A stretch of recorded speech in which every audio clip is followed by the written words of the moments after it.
What is up, everybody, and welcome to the Lineup HQ Showdown NBA Lineup Builder Show for Friday, Game 6, Boston, Miami. We're going to walk you through some players we like for this elimination game tonight, and build you a couple shell lineups that you can play around with and toy around with. So on the show, joined by Squirrelpatrol, John Breslin. He's the guy we want on here, man. He's the guy we want to listen to because he's pretty sharp about this kind of stuff. So, John, how's the Friday treating you so far? Good. Heading out of town early tomorrow morning. So, but yeah, so getting ready and packing, but gonna have a good Memorial Day weekend.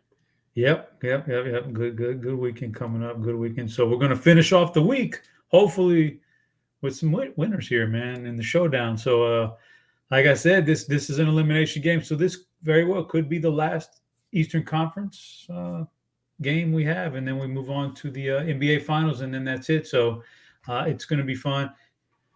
One of the more intriguing, weird, odd series that I can remember in a final Eastern Conference Finals, like with the guys in and out of the lineups, and never knew so many question marks to injuries in each game like this ever in a finals. Like either you're in or you're out. Usually, these guys are questionable, like in or out.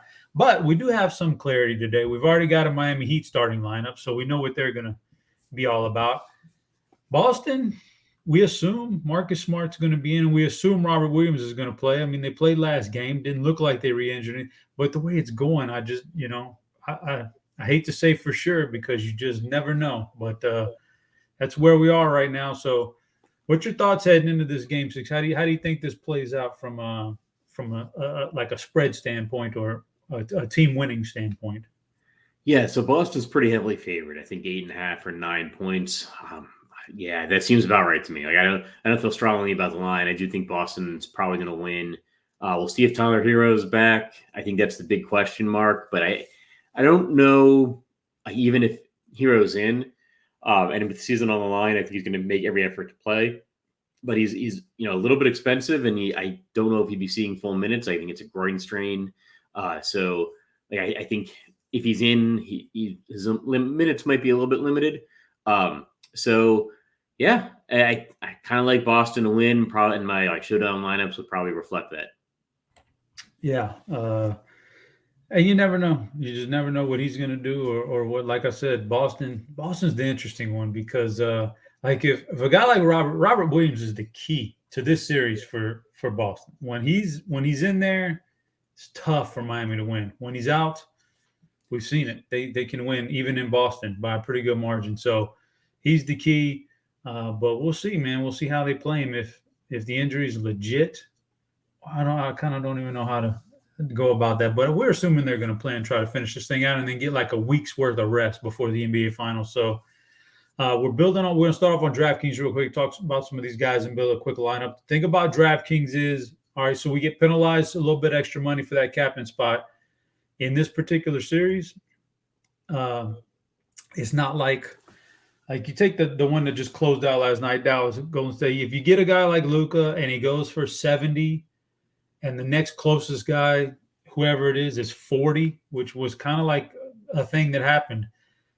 That guy's almost got to be in your captain spot. You just can't double the field almost like that fantasy points wise and not have him in the cap. In this series, the leading scorer could be an expensive Tatum, Butler, whoever, but they may only outscore, the next tier of guys by 5 points, which means maybe I don't want to spend up at captain. So maybe I can go mid-range or even cheap at captain. There's so many things you can do in this series as opposed to the Golden State Dallas that we just wrapped up.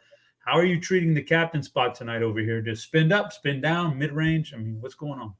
I think it's probably a spend up spot. You figure season on the line. I mean, these guys, if they're healthy, they're going to be playing all the minutes they can, assuming the game stays close. And I mean, even if the game doesn't stay close in a traditional sense for the regular season, I mean, these guys, as long as the game's within 20-something points, I figure Jimmy Butler, Jason Tatum, Jalen Brown are going to be seeing the maximum minutes they can handle. Maybe put Bam Adebayo in there too. I think I do kind of like Bam as a contrarian captain. He played a little bit more. It was an interesting rotation switch. I think I did the show with Eric, I think, on Wednesday, and we're saying like Dwayne Dedmon is the only really cheap guy guaranteed minutes, and he didn't see the floor. So I think Bam played a little bit more minutes, and I wonder if that continues again with the season on the line. Yeah, there's a couple things to take away from there. Is Spoelstra came out and changed things up a lot for a game 5 mid-series when it's only 2-2. He changed things up a lot. He went to when Bam wasn't on the floor, he did not bring in Dedmon. He went to a very small ball lineup that featured PJ Tucker at the center spot and a bunch of 3-point shooters around him. He found a way to wiggle Duncan Robinson in there and get him a bunch of minutes and do what he could to make up for him on the defensive end. But he wanted that offense in there. Was that a product of Tyler Hero not playing? Was he gonna, would he have done it anyway, even if Hero played? Like, there's a lot of questions right there that is interesting that we could maybe use to our advantage. So one thing we did in the NFL, me and Big T, when we would build it, even if we thought it was a blowout for one team like Boston per se, we always thought you could at least just run one guy back from the other team, but do it in the captain spot. And, so if do you feel like it's a Celtics captain, or could we go like a 5-1 where we just do the one guy in the captain for Miami and hope he's just the baller, or are we more traditional route where Celtics blow out, but so we'll use Celtics captain and then figure it out from there? Yeah, it's a good question. I think if we're going to use a Celtic, I like Jalen Brown. Like he looked good in the second half of last game. And I think if we're going to go Miami, I like Bam. Like Jimmy Butler seems like he might be truly hurt. Like he might really be hurt because he's had, I think, 3 or 4 unproductive games in a row. I'm worried he really can't carry the team like he maybe did in the earlier series, and like he did in game 1. So. Maybe we'll stick Bam in there and then see what Celtics we think are gonna go off. So you want to go Bam captain? Yeah, let's give it a shot. The Celtics, I think they're a really good team, but man, they've gotten pretty fortunate with some of the injury stuff that's happened to the other teams that they faced. So I don't know how that plays out. I can't wait for the finals. I don't want to talk about it right now, but I can't wait to get your prediction on Golden State Boston finals if that's what happens. So we'll plug Bam in there. I'm with you, Jimmy. Something's not right, So we'll see how that plays out. Bam, they're gonna have to have something out of him to win this game. All right, so we got Bam in there. Now, where do we go from there? Where's your next? Obviously it's basketball, so we kind of know generally Tatum is going to do well. Brown's probably going to do well. Horford's okay. We know the general layout. So how do we start filling out this roster? Let's go with Jalen Brown first. We can potentially put like both Brown and Tatum in there. But we'll go with Jalen Brown first and see how much salary we got left. There's not a lot at the really cheap end in this game. I think like Dedmon, might not see the court. But maybe that's what was it? Like we don't know about Spoelstra, first of all. We don't know what he's gonna do. Like he's gonna have a trick up his sleeve, right? So, but what we have seen is him very willing here this last game or so to play guys like Caleb Martin and Duncan Robinson. And I got a feeling he's gonna go ahead and keep on trying combinations like that. So I'm willing to X out Dwayne Dedmon in my multi-entry pool, that's for sure, because I don't think he sees the court. But I think it's at the expense of or I think it's because of guys like Robinson or Martin who are going to come in and be cheap and get a little run in this game. What do you think about those options? Yeah, I was just looking at the ownership percentages. I think it makes sense. Like maybe we put Duncan Robinson in there. Yeah, it's like you got like 40-something% on Caleb Martin. Like I'm not 100% sure he's going to score any fantasy points. Yeah, especially if Tyler Hero's back, or if he's like splitting some minutes with Hero. Even if Hero's not fully back. So, but I like the idea of Duncan Robinson. It makes sense if, let's say, Boston's up around 8 points, which is the spread. Like maybe they got to play Duncan Robinson late in the to the fourth quarter, trying to get some offense. Yeah, I don't think it was a fluke last game. I think he's trying to get that offense because they're really bad offensively. So They're willing to expose some of the defense and get him in there. I like it. That opens it up 8,400 for our last few spots remaining. Is there anybody else you're looking at up and down this lineup and saying, yeah, that's the guy I have to have in there? Is there another one in there? Like, yeah, got to have him tonight. That's the guy. Probably the next guy would be Jason Tatum. I could see needing that from a raw points perspective. Got Tatum in there. We still got 7,100. That leaves us in a perfectly fine range. There's a lot of action down here in this range. We're getting some more minutes for guys like Derek White's been really productive this series. He's cheaper. Oladipo's been good when he's gotten a chance to play. Those guys are even higher up than PJ Tucker, who I think is also dealing with an injury and he's not as effective. But, elimination game, he may see 40 minutes tonight. You never know. So there's mid-range guys, and then there's guys that are slightly more expensive that we can still fit in there because we got enough money. So our last two spots, does it feel more like balance it out with two mid-range guys, or let's go as good as we can and then find the cheapest player we can after that? I'd probably go with like a mid-range guy, maybe like a Robert Williams, and then actually try to go with a cheaper guy in addition to that and leave a ton of salary on the table. Okay. Try to go a little bit unique. This is going to be a tough one to get really unique on because we have so much information on the rotations now. Like if we get, assuming we know whether heroes in or out, there's not a lot. Like there's nobody really at the $1,000 range other than Caleb Martin that fits. And Martin might not score any points. So yeah, I'd go with Robert Williams, and then that leaves like 7,400. Then that gives you the opportunity to put in somebody like a Max Strus or or Victor Oladipo, or maybe running it back with another Miami guy, and you've got a salary, a lineup that's more unique because it's leaving a ton of salary on the table. I like that. We leave salary on the table. We've got right now it's a 3-2 build. If you think Boston's going to win, would you finish it off with a Derek White or even a Grant Williams to be unique and leave a bunch of money on this? Like, would you finish it off with a Boston guy, or you feel good about a 3-3? I feel okay with a 3-3. I don't like Derek White and Grant Williams a little bit because it feels like you're chasing some stuff that maybe happened when there was different rotations, different like injury situations. Like Grant Williams, you really saw out of the court when Robert Williams wasn't seeing the court. But now with Robert Williams back, I think that's a little bit less. Derek White saw a lot of the court when Marcus Smart was out, but now Smart's back. But they'll still see some minutes, so it might be a good contrarian play depending on the ownership. But I'd probably lean more towards the Miami guys in that price range. Fair enough. We'll leave it right there. I'll go to FanDuel real quick. So it's interesting. We'll knock this build out real quick. We got our three, our tiers: MVP, Star, Pro. It's a more unique game over here than it is on DraftKings.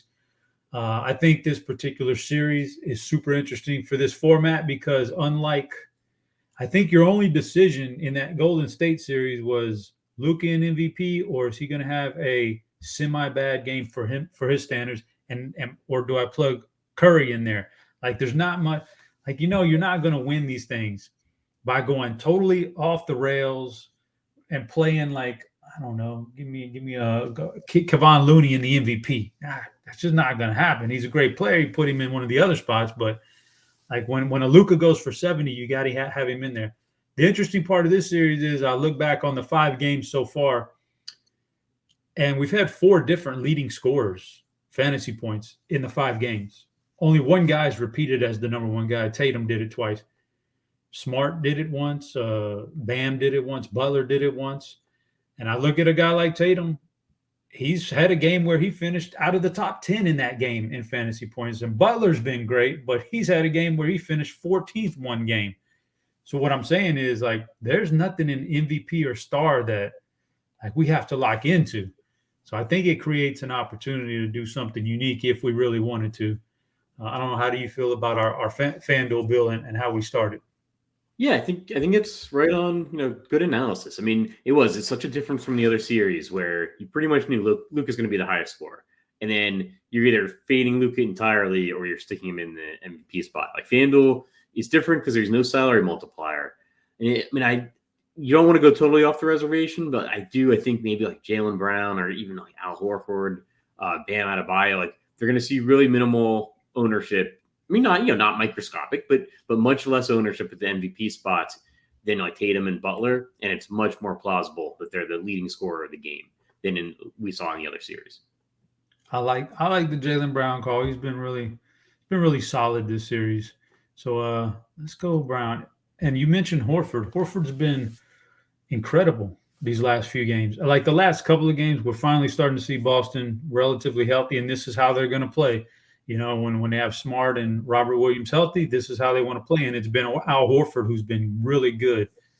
Any interest in going Al Horford in this next spot or the pro spot and doing something crazy? That would definitely create a unique team right there if you did that. I do. I like it a lot. And actually, I can see a whole build coming here. So, we can put Horford in that star spot and then go down just to Bam Adebayo, I think, at the pro.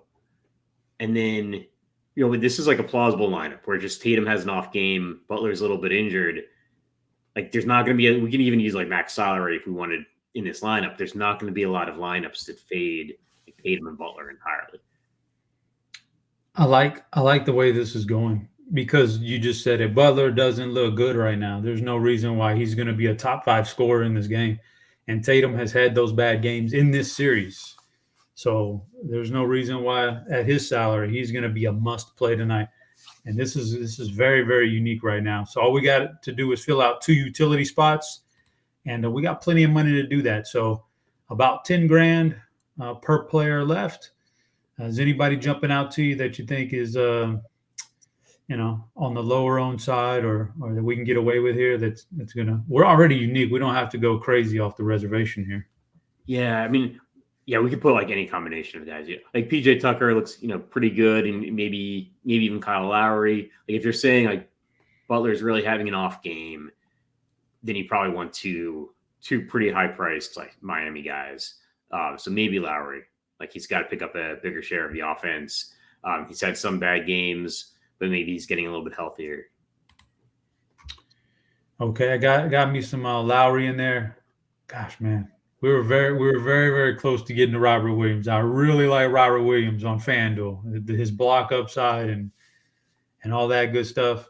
What about you want to do something just because I really want to get Robert Williams. I think he's a key to the series for these guys. I think he's really good. What about Robert Williams? And I like your analysis on Kyle Lowry, but what if it was Gabe Vincent? Yeah, I think I totally forgot Lowry had like negative Fanduel points last game.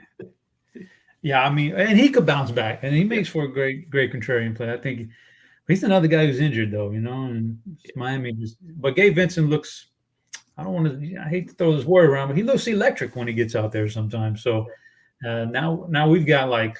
I don't see this. Well, it's going to be duplicated now, but I don't see it being super duplicated before the show. I think that's pretty unique stuff. Leave 1,000 on the table and a mix of players in those top 3 spots that people aren't going to go to. So I like it. I think that's the key on FanDuel is you're not pigeonholed into playing. I gotta play Luka in one of the top 2 spots because it's highly doubtful he's not a top 2 scorer and so on and so forth. You can do whatever you want in those top 3 spots. I think you can go crazy on it. So I think that's the key, man. What do you think? Yeah, I like this. I like this lineup. Like this tells a story. It could definitely happen. It's going to be unique. 1,000 left on the table. Like if Tatum and Butler fade entirely. Like I like this lineup a lot. I do too. And guys, we appreciate you tuning in. That's the Friday breakdown here on the Eastern Conference Finals. I've got a feeling that this is probably going to wrap it up for the finals, the Eastern Conference Finals, and the Western Conference done. So NBA will kick off next week, the NBA Finals. I'm sure we'll be doing a show each and every day for those big prize pools. They'll be massive. So good luck in the GPP, guys. We appreciate you tuning in. For Squirrel, I was Chop. We'll be back next week. But for now, we're out of here.